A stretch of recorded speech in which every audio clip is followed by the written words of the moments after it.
Right ఇక details చూస్తే కేంద్ర ప్రభుత్వం 3 రాష్ట్రాలకు కొత్త గవర్నర్లను నియమిస్తూ నిర్ణయం తీసుకుంది. ఈ మేరకు రాష్ట్రపతి ద్రౌపది ముర్ము కొత్త గవర్నర్ల నియామకాలను ఆమోదించారు. హర్యానా, గోవాతో పాటు కేంద్రపాలిత ప్రాంతం లడఖ్లకు కొత్త గవర్నర్లను నియమించినట్లు రాష్ట్రపతి భవన్ ప్రకటన వెలువరించింది. కొత్త గవర్నర్లలో ఆంధ్రప్రదేశ్కు చెందిన పూసపాటి అశోక్ గజపతిరాజు అలాగే గోవా గవర్నర్గా నియామకమయ్యారు. హర్యానా గవర్నర్గా ప్రొఫెసర్ ఆశిమ్ కుమార్ జోష్ను నియమించారు. యూనియన్ టెరిటరీ లడఖ్ లెఫ్టినెంట్ గవర్నర్గా కవిందర్ గుప్తాని నియమిస్తూ ఉత్తర్వులు జారీ చేశారు. ఇక ఇదే అంశానికి సంబంధించి మరింత సమాచారం మా ప్రతినిధి నాయుడు అందిస్తారు. చెప్పండి నాయుడు. Thank you Jhansi. కేంద్ర ప్రభుత్వం 3 రాష్ట్రాలకు కొత్తగా గవర్నర్లను కూడా నియమించిన ప్రక్రియను అయితే పూర్తి చేసినట్టుగా మనకు తెలియవచ్చింది. ఇప్పటికే ఈ ఫైల్కి సంబంధించి రాష్ట్రపతి ద్రౌపది ముర్ము కూడా దీనిపై రాజముద్రను కూడా వేసినట్టుగా కూడా తెలుస్తుంది. అయితే ప్రధానంగా చూసుకున్నట్టయితే కనుక 3 రాష్ట్రాల్లో ప్రధానంగా మొదటిగా మనం చెప్పుకున్నట్టయితే కనుక గోవా గవర్నర్గా విజయనగరంకి చెందినటువంటి పూసపాటి అశోక్ గజపతిరాజును నియమించడం జరిగింది. అదేవిధంగా చూసుకున్నట్టయితే కనుక హర్యానా గవర్నర్గా ప్రొఫెసర్ హషీమ్ కుమార్ను, అదేవిధంగా చూసుకున్నట్టు జమ్మూలో ఉన్నటువంటి లెఫ్టినెంట్ గవర్నర్గా కవిందర్ గుప్తాను కూడా నియమించడం జరిగింది. అయితే దీనికి సంబంధించి ఇప్పటికే మొత్తం లాంఛనాలన్నీ పూర్తిగా కావచ్చడం కూడా జరిగింది. అయితే చూసుకున్నట్టయితే ప్రధానంగా చూసుకున్నట్టు కనుక ఇక్కడ గోవా గవర్నర్గా నియమితులైనటువంటి అశోక్ గజపతిరాజును మనం చూసుకున్నట్టయితే కనుక ఆయన గతంలో ఒక ఎమ్మెల్యేగా మంత్రిగా చేశారు. అదేవిధంగా చూసుకుంటే కేంద్ర పౌర విమానయాన మంత్రిగా కూడా పనిచేస్తున్న అనుభవం. అదేవిధంగా చూసుకున్నట్టయితే కనుక ఈయన సౌమ్యుడిగా వివాదారహితుడిగా ఉండడంతో అయితే కనుక ఇటు తెలుగుదేశం ప్రభుత్వం నుంచి కూటమి ప్రభుత్వంలో గవర్నర్ స్థానం అయితే లభించినట్టుగా కూడా మనకు తెలియవచ్చింది. ఏదేమైనప్పటికీ కూడా ఒక తెలుగువారు గోవా గవర్నర్గా నియమితులను కావడంతో అయితే మాత్రం ఇక్కడ సర్వత్రా కూడా హర్షం వ్యక్తం చేస్తున్న పరిస్థితి కూడా మనకు తెలుస్తూ ఉంది. ఎందుకంటే గతంలో అశోక్ గజపతిరాజు ఒక ట్రబుల్ షూటర్గా కూడా వ్యవహరించిన తీరు కూడా మనం చెప్పుకోవచ్చు. ప్రధానంగా తెలుగుదేశం ప్రభుత్వంలో ఏదైనా ఇబ్బందులు తలెత్తిన సమయంలో అయితే కనుక అశోక్ గజపతిరాజు ఒక పెద్దగా కూడా వ్యవహరిస్తూ అదేవిధంగా మొత్తం పార్టీ కావచ్చు లేదంటే అక్కడ ఉన్నటువంటి మొత్తం ఇబ్బందులను కూడా తొలగించే ప్రక్రియలు అయితే కనుక అశోక్ గజపతిరాజు ఒక మంచి పేరు సంపాదించుకుని చెప్పుకోవచ్చు. అదేవిధంగా చూసుకున్నట్లయితే కనుక మోడీ ప్రభుత్వంలో మొదటి టర్మ్ దీనిలో అయితే కనుక పౌర విమానయాన శాఖ మంత్రిగా ఈయన పనిచేసిన సమయంలో కూడా మోడీతో కూడా అత్యంత సాన్నిహిత సంబంధం కావచ్చు లేదంటే కనుక ఢిల్లీలో అందరితో కూడా కలుపుగోరుగా ఉంటారు అని ఒక మంచి పేరు కూడా సంపాదించుకున్న పరిస్థితి అయితే కనిపిస్తుంది. అయితే అశోక్ గజపతిరాజుపై కూడా ఎటువంటి మరక కూడా అంటని పరిస్థితి అయితే మనకి కానీ చెప్పుకోవచ్చు. ప్రధానంగా ఆయన రాజకీయాల్లో ఎన్ని సంవత్సరాలు ఉన్నప్పటికీ కూడా ఆయనపై ఎటువంటి అవినీతి మరకలు కావచ్చు లేదంటే ఎటువంటి వివాదాస్పదమైన వ్యాఖ్యలు చేసిన ఘటనలు కూడా ఏనాడు కూడా చోటు చేసుకోలేని నేపథ్యంలో ఇవన్నీ కూడా ఈయన గవర్నర్ గిరికి అయితే ప్రామాణికంగా చెప్పుకున్నట్టు కూడా మనకి తెలియవచ్చింది. ఈ నేపథ్యంలోనే గోవా గవర్నర్గా కూడా ఈయన నియమించిన పరిస్థితి కూడా మనం చెప్పుకోవచ్చు. అదేవిధంగా చూసుకున్నట్టయితే కనుక హర్యానా గవర్నర్గా నియమితులైనటువంటి హర్యానా గవర్నర్గా కూడా హషీమ్ కుమార్ నియమితులయ్యారు. ఈయన ప్రొఫెసర్గా కూడా అదేవిధంగా ఎన్నో రాజకీయ చర్చల్లో కూడా విశ్లేషకుడిగా పనిచేసిన అనుభవం కావచ్చు లేదంటే మంచి పేరుగా ఉండడంతో అయితే కనుక ఈయన్ని కూడా హర్యానా గవర్నర్గా కూడా నియమితం కూడా చేసినట్టుగా కూడా మనకు తెలియవచ్చింది. అదేవిధంగా చూసుకున్నట్టు కనుక లడఖ్ ప్రాంతానికి సంబంధించి అది ఒక యూనియన్ టెరిటరీగా ఉన్న నేపథ్యంలో అక్కడ లెఫ్టినెంట్ గవర్నర్గా కూడా కవిందర్ గుప్తాను కూడా ఆయన నామినేట్ చేసిన పరిస్థితి కూడా ఉంది. ఈయన గతంలో జమ్మూ కాశ్మీర్ ఉప ముఖ్యమంత్రిగా పనిచేసిన అనుభవం అదేవిధంగా బీజేపీకి మంచి నమ్మకమైన వ్యక్తిగా కూడా అక్కడ ఉండడంతో అయితే కనుక ఈయన అన్ని రకాలుగా కూడా గవర్నర్గా మంచి పేరు సంపాదించుకుంటారన్న నేపథ్యంలోనే ఈయనకైతే మాత్రం గవర్నర్గా కూడా చోటు కల్పించారంటూ కూడా మనకి తెలియవచ్చింది. ఏదేమైనప్పటికీ కూడా మొత్తం 3 రాష్ట్రాలకు సంబంధించి ఇప్పుడు 3 కొత్త గవర్నర్లు నియమితులు కావడంతో అయితే కనుక మొత్తం మరిన్ని స్థానాలు కూడా మారే అవకాశం కూడా ఉందంటూ కూడా చెప్తున్న పరిస్థితి అయితే కనిపిస్తుంది. ప్రస్తుతానికి మాత్రం ఇటు గోవా, హర్యానా అదేవిధంగా యూనియన్ టెరిటరీకి సంబంధించి లడఖ్కు మాత్రమే ఇప్పుడు నియామకాలు జరిగినట్టుగా కూడా మనకి తెలియవచ్చింది. ఝాన్సీ. తెలంగాణ రాష్ట్రంలో రాజకీయ వాతావరణం మరింత ఉద్రిక్తంగా మారింది. ఎమ్మెల్సీ తీన్మార్ మల్లన్న చేసిన వ్యాఖ్యలతో తీవ్ర పరిణామాలు చోటు చేసుకున్నాయి. తీన్మార్ మల్లన్న ఆఫీస్పై దాడి ఘటనలో కేసులు నమోదయ్యాయి. ఇరు వర్గాలపై పోలీసులు కేసులు నమోదు చేశారు. మల్లన్న ఫిర్యాదు మేరకు జాగృతి కార్యకర్తలపై, జాగృతి నేతల ఫిర్యాదుతో మల్లన్నపై పోలీసులు కేసు నమోదు చేశారు. ముందుగా తీన్మార్ మల్లన్న ఫిర్యాదు మేరకు కేసు నమోదు చేశారు.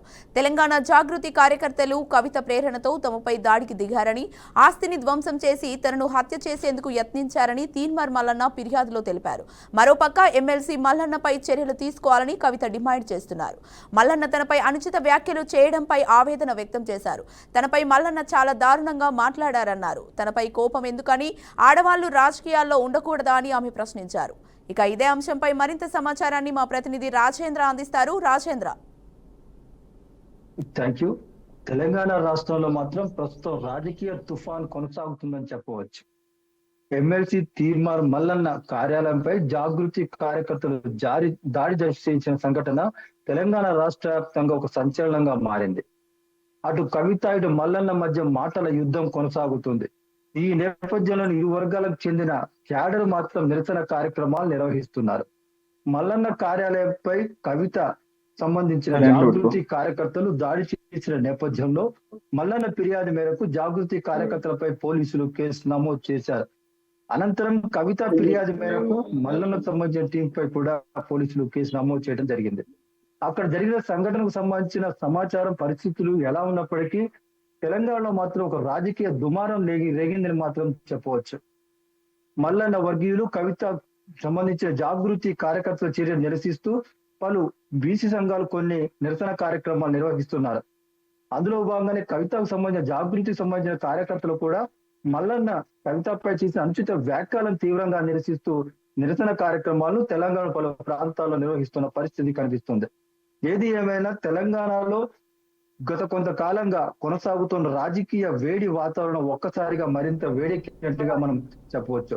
స్థానిక సంస్థల ఎన్నికల నేపథ్యంలో ఈ తరహా రాజకీయ వాతావరణం ఏర్పడడం, రెండు వర్గాల మధ్య రగడ కొనసాగుతున్న తీరు పరిస్థితులు మున్ముందు ఎలా ఉండడం అనే ఒక ఆసక్తికరమైన అంశం కూడా చర్చకు దారితీస్తుంది. Right, thank you Rajendra.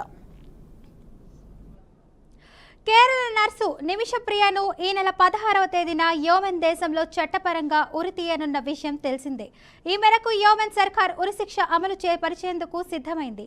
అయితే ఆ మరణశిక్ష అమలు అడ్డుకోవాలని నర్సు కుటుంబాన్ని ఇవాళ భారత సుప్రీంకోర్టును ఆశ్రయించారు. దీనిపై కేంద్ర ప్రభుత్వం సుప్రీంకోర్టుకు తన అభిప్రాయం వెల్లడించింది.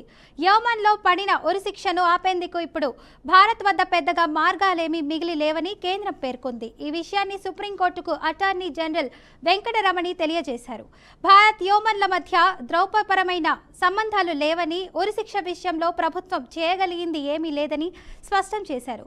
దీనికి సంబంధించి మరింత సమాచారాన్ని మా ప్రతినిధి బస్వరాజ్ అయితే అందిస్తారు. బస్వరాజ్, చెప్పండి. ఫాతిమా, ఏదైతే నిమిషా ప్రియ ఉరిశిక్ష విషయంలో వాళ్ళ పేరెంట్స్ కి అయితే నిరాశ మిగిలిందని చెప్పొచ్చు. ఏదైతే భారత్ ప్రభుత్వం చేతులెత్తిన పరిస్థితి కనిపిస్తా ఉంది. అయితే వాళ్ళు సుప్రీంకోర్టుకు అప్పీల్ చేసుకున్నారు. తమ కూతురు ఏదైతే యెమెన్ దేశంలో ఈ నెల 16న ఉరిశిక్ష వేయబోతున్న నేపథ్యంలో ఏ విధంగా అయినా సరే తమ కూతుర్ని రక్షించాలని వారు సుప్రీంకోర్టులో అప్పీల్ చేశారు. అయితే సుప్రీంకోర్టు కూడా కేంద్ర ప్రభుత్వాన్ని అడగడం జరిగింది. అంటే ఈ ఏదైతే నిమిషా ప్రియను మీరు ఏ విధంగా రక్షిస్తారు, ఎలాంటి కార్యాచరణ చేస్తారని అడిగిన నేపథ్యంలో కేంద్ర ప్రభుత్వం చేతులెత్తేసి అంటే దౌత్యపరంగా యెమెన్ దేశానికి కానీ భారతదేశానికి కానీ సత్సంబంధాలు లేవు కాబట్టి మేము ఏం చేయలేని పరిస్థితి అని అటార్నీ జనరల్ ఏదైతే ఆమె చెప్పడం జరిగింది సుప్రీంకోర్టుకు. ఈ నేపథ్యంలో సుప్రీంకోర్టు ధర్మాసనం కూడా ఈ విషయంలో కొంత బాధగా వ్యాఖ్యలు చేసిన పరిస్థితి మనకు కనిపిస్తా ఉంది. అయితే ఏదైతే 2017లో అంటే తన భాగస్వామిగా ఏదైతే వ్యాపార పరంగా ఉన్న ఒక వ్యక్తి తన పాస్పోర్ట్ ఇవన్నీ దాచి కూడా తనను అంటే ఒక రకంగా టార్చర్ చేస్తున్న నేపథ్యంలో అంటే మత్తు మంది ఇచ్చి అతనితో అవి తీసుకోవాలనే ఒక ఉద్దేశంతో మత్తు మంది ఇచ్చిన క్రమంలో డోస్ ఎక్కువయ్యి అతని పొరపాటున చనిపోవడం జరిగింది. అయితే వాంటెడ్ గా అయితే తను చంపిన పరిస్థితి లేదని ఆమె అక్కడ ఏదైతే యెమెన్ దేశంలో కోర్టుకు విన్నవించిన పరిస్థితి అయినా కోర్టు అక్కడ ఇవన్నీ కూడా పట్టించుకోకుండా 2017లో ఈమెకు మరణశిక్ష ఖరారు చేశారు. అయితే 2014లోనే ఈమె భర్త అదేవిధంగా మైనర్ కూతురు కూడా కేరళకు స్వస్థలానికి రావడం జరిగింది. బట్ రేపు 16వ తేదీ జరుగుతున్న యాతనతో బాధతో సుప్రీంను ఆశ్రయించిన పరిస్థితి. అయితే వాళ్ళు చేతులెత్తేసిన నేపథ్యంలో సుప్రీంకోర్టు కూడా కొంత బాధ వ్యక్తం చేస్తూ, అంటే ప్రభుత్వం ఏం చేయలేని పరిస్థితి, దళిత సంబంధాలు లేవని తేటతెల్లం చేసిన నేపథ్యంలో ఏదైతే నిమిష వాళ్ళ ఫ్యామిలీకి అంతా ఇది కొద్ది వ్యవధి గంటల వ్యవధిలో ఈ శిక్ష రైట్, థ్యాంక్ యూ. ఇక హనుమకొండ జిల్లాలో దారుణం చోటు చేసుకుంది. భార్యాభర్తలిద్దరూ డాక్టర్లే. వారి కాపురంలో మూడో వ్యక్తి ఎంటర్ కావడంతో కలహాలు చెలరేగాయి. కుటుంబ కలహాలతో వైద్యురాలు ఆత్మహత్యకు పాల్పడింది. హసన్పర్తిలో ఇంట్లో ఉరివేసుకుని ప్రత్యూష అనే వైద్యురాలు ఆత్మహత్యకు పాల్పడింది. భర్త ప్రేమ వ్యవహారం తెలిసి ఆత్మహత్య చేసుకున్నట్లు కుటుంబ సభ్యులు ఆరోపిస్తున్నారు. డాక్టర్ దంపతులు నగరంలోని 2 వేర్వేరు ప్రైవేట్ హాస్పిటల్స్ లో వైద్యులుగా పనిచేస్తున్నారు. ఇక ఈ ఘటనకు సంబంధించి మరింత సమాచారం మా ప్రతినిధి సాల్మన్ అందిస్తారు. చెప్పండి సాల్మన్. Thank you Jhansi. వరంగల్లో దారుణం చోటు చేసుకుందని చెప్పవచ్చు. ఒక ఇన్స్టాగ్రామ్ పరిచయం ఒక నిండు ప్రాణం అయితే బలికొంది. ఆ ఇద్దరు భార్య భర్తలు ఇద్దరు వైద్య వృత్తిలో ఉంటున్నారు. ఒక ప్రైవేట్ హాస్పిటల్ ప్రారంభోత్సవానికి ఈ యొక్క బుట్టబొమ్మ అనే ఒక యువతి ఇన్స్టాగ్రామ్ తోటి వారికి పరిచయం అయింది. ఆ సృజన్కు మాత్రం ఆ యొక్క ఇన్స్టాగ్రామ్ తోటి పరిచయం కావడంతో వారి యొక్క ప్రేమ వ్యవహారం అదే కొనసాగుకుంటూ వచ్చింది. ఈ యొక్క సృజన్ అదేవిధంగా తన యొక్క భార్య ప్రత్యూష వారిద్దరు కూడా వైద్య వృత్తిలో ఉన్నారు. దీనికి సంబంధించి ఆ యొక్క ఇన్స్టాగ్రామ్ పరిచయం మాత్రం ఇద్దరికి తెలియడంతో భార్య భర్తల ఇద్దరికి మాత్రం కొంత కుటుంబ కలహాలు అయితే కొంత వారి యొక్క కుటుంబంలో చిచ్చు పెట్టిందని చెప్పవచ్చు. దీనికి సంబంధించి వారికి 7 సంవత్సరాల క్రితం వివాహం జరిగింది. వారికి ఇద్దరు ఆడపిల్లలు. ఖచ్చితంగా మనం చూసుకున్నట్లయితే ఈ యొక్క భార్య భర్తల ఇద్దరికి కొంత గొడవలు అయితే తీవ్ర స్థాయికి చేరాయి. దీనికి సంబంధించి గత 2 రోజుల క్రితం ఆ యొక్క ప్రత్యూషన్ అయితే డాక్టర్ విపరీతంగా కొట్టి విపరీతంగా చిత్రహింసలకు గురి చేశారని అయితే కుటుంబ సభ్యులు ఆరోపిస్తున్నారు. దీనికి సంబంధించి హసన్పర్తిలో తన యొక్క ఇంటిలో కొంత చున్నితోటి ఉరి వేసుకొని ఆత్మహత్యకు పాల్పడింది. అదే ఆ యొక్క డెడ్ బాడీని మాత్రం ఆ యొక్క డాక్టర్ ప్రైవేట్ హాస్పిటల్లో చికిత్స నిమిత్తం అయితే తీసుకెళ్లారు. చికిత్స చేపిస్తున్నానని అయితే ఆ యొక్క కుటుంబ సభ్యులను నమ్మించారు. కానీ కుటుంబ సభ్యులు ఎప్పుడైతే తన యొక్క కుమార్తెను చూసి తన యొక్క కుమార్తెను ఎయిర్స్ పట్టుకోగానే ఎయిర్స్ కూడా కొంత ఎయిర్ ఫాల్ అవుతుందని అయితే కుటుంబ సభ్యులు అయితే ఆరోపిస్తున్నారు. తన యొక్క కూతుర్ని ఖచ్చితంగా డాక్టర్ కనుక ఏదో మత్తు ఇంజెక్షన్ లేదా మత్తు పదార్థం లాంటిది ఇచ్చి కొంత హత్య చేశాడని అయితే కుటుంబ సభ్యులు ఆరోపిస్తున్నారు. దీనికి సంబంధించి వరంగల్ జిల్లాలో అయితే కలకలం రేగింది. ఒక ఇన్స్టాగ్రామ్ పరిచయం అయితే నిండు ప్రాణం అయితే బలికొంది. ఖచ్చితంగా దీనికి చూసినట్లయితే ఈ యొక్క ప్రత్యూష తండ్రి కూడా ఒక టీఎన్జిఓ వరంగల్ జిల్లా అధ్యక్షుడు, ఉద్యోగ సంఘాలు కూడా పెద్ద ఎత్తున తన యొక్క అంతిమయాత్రలో పాల్గొన్నారు. ఖచ్చితంగా ఈ యొక్క సృజను ఖచ్చితంగా యొక్క మెడిసిన్ ఖచ్చితంగా తన యొక్క ఎంబీబీఎస్ పట్టణ అయితే రద్దు చేయాలి. వారి యొక్క కుటుంబ సభ్యులను కూడా అరెస్టు చేసి వారి యొక్క ఇద్దరు పిల్లలకైతే న్యాయం చేయాలి. ఖచ్చితంగా దీనికి సంబంధించి ఈ యొక్క ఉద్యోగ సంఘాలు కూడా పెద్ద ఎత్తున ఆందోళన అయితే కొనసాగించారు. ఏసీపీని కూడా కలిశారు. ఖచ్చితంగా తన యొక్క వైద్య ఎంబీబీఎస్ పట్టణ అయితే రద్దు చేయాలని అయితే కుటుంబ సభ్యులు, అదేవిధంగా ఈ యొక్క టీఎన్జిఓ ఉద్యోగ సంఘాలు అయితే పెద్ద ఎత్తున ఆందోళన చేసి సిపికి అయితే వినతి పత్రం ఇచ్చేందుకైతే సిద్ధమవుతున్నారు. Thank you Salman. అంతరిక్షం నుంచి శుభాంశు శుక్ల బృందం భూమికి బయలుదేరారు. రేపు కాలిఫోర్నియా తీరంలో space X dragon space craft లో దిగనున్నారు.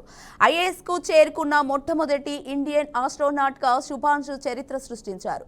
శుక్ల 18 రోజుల తన అంతరిక్ష యాత్ర ముగించుకొని సహచర వ్యోమగాములతో కలిసి భూమిపైకి తిరిగి రాబోతున్నారు. 22 గంటల ప్రయాణం తర్వాత పసిఫిక్ మహాసముద్రం తీరంలో స్పేస్ క్రాఫ్ట్ దిగనుంది. రేపు మధ్యాహ్నం 3 గంటలకు కాలిఫోర్నియా స్పేస్ స్టేషన్ కు రానుంది. 60 రకాల శాస్త్రీయ ప్రయోగాల్లో స్పేస్ బృందం పాల్గొన్నారు. అమెరికాలో 7 రోజుల క్వారంటైన్ తర్వాత స్వదేశానికి శుభాంశు తిరిగి రానున్నారు. ఇక ఇదే అంశంపై మరింత సమాచారాన్ని మా ప్రతినిధి కృష్ణ అందిస్తారు. కృష్ణ. థ్యాంక్ యూ కీర్తి. అయితే అంతరిక్షం నుంచి అయితే సుభాష్ శుక్లా అయితే బయలుదేరేసని అనుకోవచ్చు. అయితే మొత్తానికి రేపు కాలుష్యం ఏదైతే కాలిఫోర్నియా తీరానికి అయితే రేపు ఏదైతే స్పేస్ క్రాస్ డ్రాగన్ ఏదైతే ఉందో అక్కడ దిగనున్నారు. అయితే ఐఎస్ఎస్ చేరుకొని పూర్తిసారి అయితే మొట్టమొదటిసారిగా అయితే ఇండియన్ హిస్టారిక్ లో పూర్తిసారి అయితే శుక్లాకు చరిత్ర సృష్టించింది అనేసి అనుకోవచ్చు. అయితే మొత్తానికి చూస్తే ఏది ఏమైనప్పుడు కూడా 18 రోజుల పాటు స్పేస్ లో ఉండేసి రేపటి దినాన్ని అయితే అడుగు పెట్టనున్నారు. అయితే మొత్తానికి చూస్తే ఏది ఏమైనప్పుడు కూడా ఇస్రో అయితే పూర్తిసారి అయితే ఏదైతే సుభాష్ శుక్లా వాళ్ళ బృందం ఉన్నారో ప్రజలు కూడా అభిమానం వ్యక్తం చేసే విధంగా అయితే రేపటి దినాన్ని అయితే ఆకాంక్షిస్తూ చూస్తున్న పరిస్థితి అయితే మనం చూస్తున్నాం. అయితే మొత్తానికి చూస్తే ఏది ఏమైనప్పుడు కూడా అంతరిక్షం నుంచి భూమిపైకి బయలుదేరిన సుభాష్ శుక్లాకి అయితే పూర్తి స్థాయిలో అయితే స్పేస్ స్టేషన్ కు బయలుదేరి స్పేస్ స్టేషన్ నుంచి కూడా